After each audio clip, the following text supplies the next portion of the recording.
State. Minister, good to see you. Thank you for being with us. Great to be here, Ali. I outlined, as much as I could, based on facts, what the story is. Many people support the idea of a two-state solution and say that moving forward with a plan like the one you've laid out, that does not involve at any point a Palestinian state, is a stance that's part of the problem. Well, I vehemently differ. I think we've tried out a Palestinian state just a decade ago, as you suggested. We did it. We did a trial. We handed over the full Gaza Strip. We pulled out 8,000 Jews from their homes. We pulled out the soldiers, and we came back to the 67 lines. Days after that, the Arabs started shooting missiles at us, and since then we've had tens of thousands of missiles from the very Gaza Strip we handed over. So we tried the Palestinian state. Moreover, we gave it to Abu Mazen, we gave it to Fatah, but Hamas took over. And this precise thing would happen also in the West Bank if we did it. You see, the whole region, the Arab Muslim countries are falling apart. The notion of taking a state, Israel is the size of New Jersey, and cutting off the heart of the state, handing it over to Arab Muslims is crazy. It's not going to happen, and I think that more and more people are realizing that this is not the right approach, and there's growing attraction to my plan, in which the Palestinians govern themselves in their own controlled areas.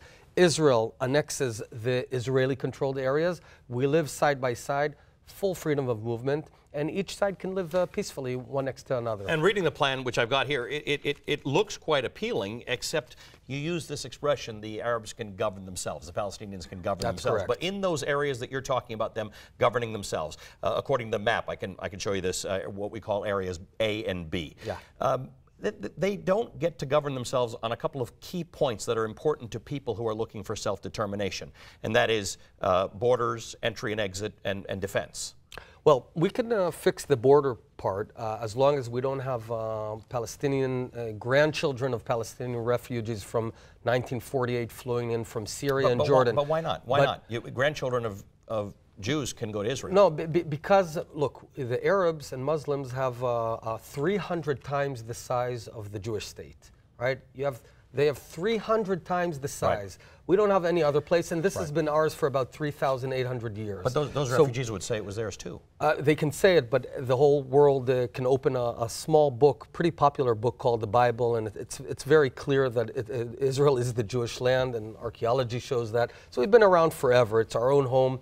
It's not occupied territories, because one cannot occupy his own land. But when you look at archaeology, you'll find Greeks, you'll find Romans, you'll find Persians, you'll find Turks, you'll find everybody. Show me anyone in Greece that speaks ancient Greek. Show me any Roman that speaks ancient Roman or Well, we don't Egyptian. speak Aramaic either, but Christianity is a religion. But Bible was in Hebrew, by the way.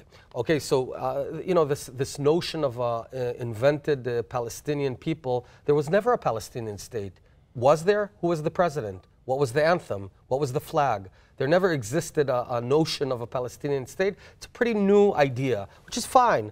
But Israel cannot commit suicide doing it. And in fact, the Arabs would be worse off if we created another Muslim Arab failed state, like Syria, like the whole, right, so you're pointing to Iraq. You're pointing to the failed Arab states, and that's definitely a case of weak states in the region. But you do have neighbors in Israel that are strong states. You've got Jordan. You've got Egypt, now a newly strong state. You've got Saudi Arabia, like them or not. How stable is it? My point is, wouldn't you be better off from a security perspective surrounded by strong states as opposed to weak states? These weak states that have vacuums in them, like Iraq, like Syria, like Afghanistan, like Libya, that is where terrorism is flourishing, not in a strong state. I agree, Ali.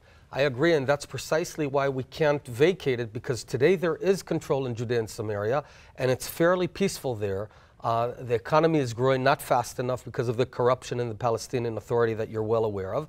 But because we're there, it's fairly quiet. Life goes on. The Palestinians vote for their own government. They pay their own taxes. They run their own education system. I don't want to govern them.